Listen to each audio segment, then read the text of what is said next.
9h, Europe 1 matin. Le livre du jour, Nicolas Caro, ce matin, vous nous emmenez au Venezuela. À Maracaibo, exactement, avec Le rêve du jaguar. Chez Rivage, 5e roman de Miguel Bonnefoy, sans doute l'écrivain le plus doué de sa génération. Ça commence avec cette phrase. Au 3e jour de sa vie, Antonio Borjas Romero fut abandonné sur les marches d'une église dans une rue qui aujourd'hui porte son nom.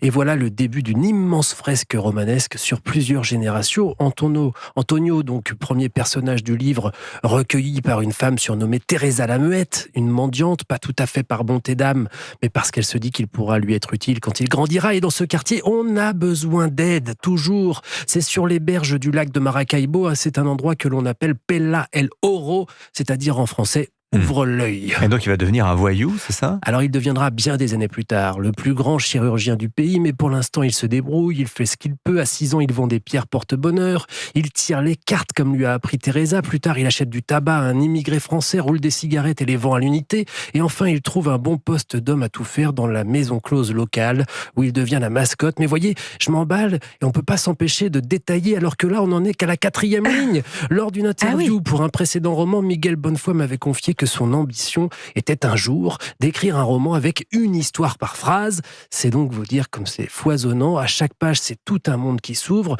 Ne le lisez pas à côté de quelqu'un où vous allez le déranger toutes les 2 minutes en disant « Écoute ça, écoute celle-là, écoute cette histoire-là. » Et pourquoi ce titre, Le rêve du jaguar ? Encore une histoire, une légende. Là-bas, on dit que dans toute portée de chat, il y a un jaguar. Il est chassé par la mère par prudence pour protéger les autres et il grandit différemment. Ce sont les bâtisseurs de cette ville, écrit Miguel Bonnefoy. On grandit tous avec un mythe. On est tous fils d'un rêve de jaguar. Je vous dis, il n'y a qu'à se baisser pour les histoires dans ce roman, parfois complètement imaginaires, parfois inspirées de faits réels, comme l'arrivée d'un pingouin bien loin de chez lui, le destin magnifique de la fille d'Antonio qui rêve de Paris, et jusqu'à son petit-fils. L'histoire est linéaire, mais tout se croise et se mêle. Vous ne prêtez pas attention à un petit détail, page 35, et hop, il revient page 210 et devient essentiel. C'est une fresque romanesque, oui, mais tout est serré, tissé solide, et ce siècle d'histoire avec un grand H, et ces centaines de petites histoires tiennent en 290 pages seulement. Ah bah vous l'avez aimé celui-là. Donc ça donne envie, ce rêve du jaguar. Il l'a lu. Voilà, c'est chez... Une fois. Ah, c'est ça le secret. C'est chez Rivage, donc c'est signé Miguel Bonnefoy, Le rêve du jaguar. Caroline Speller, le jeu vidéo de la rentrée s'appelle Black Myth Wukong. C'est sur PC et PlayStation 5. C'est l'un des meilleurs lancements de l'industrie du jeu vidéo. Je précise, c'est un jeu chinois, c'est assez rare. C'est assez rare, oui, en tout cas, en ce genre de jeu. Oui, Black Myth Wukong, Dimitri affole les chiffres. En 72 heures, il a dépassé les 10 millions de ventes, autant que les derniers jeux à succès Zelda ou Pokémon sortis sur Nintendo Switch. Il établit même des records sur PC en rassemblant 2,4 millions de joueurs en simultané, du jamais vu pour un jeu de rôle-action qui propose une aventure en solitaire. Alors, est-ce que c'est un bon jeu ? Alors oui, Black Myth Wukong est un bon jeu, et parce qu'il nous plonge dans une épopée fantastique où se mêlent mythes chinois, combats intenses et décors à couper le souffle.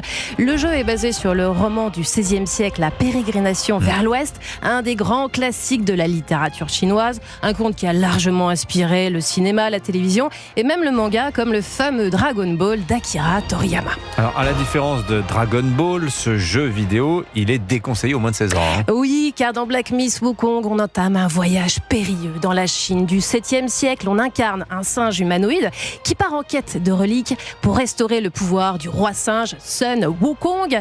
Entre canyons, montagnes enneigées et luxuriantes, on retrace les pas de ce légendaire héros qui avait atteint la bouddhéité.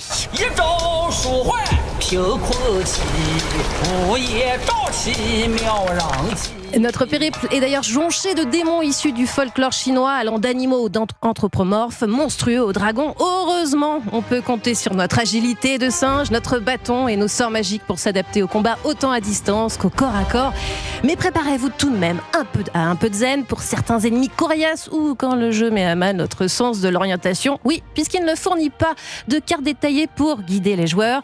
Mais ce que nous prouve ce Black Myth Wukong, c'est que la Chine, souvent associée à l'e-sport, aux jeux mobiles ou aux multijoueurs en ligne, peut aussi se distinguer en tant que créatrice d'aventures épiques. Voilà, Dimitri. Black Myth Wukong. Il est stylé, le singe humanoïde. Oui. Super coupe de cheveux, très à la mode. Bah voilà, très fashion. d'où Dragon Ball.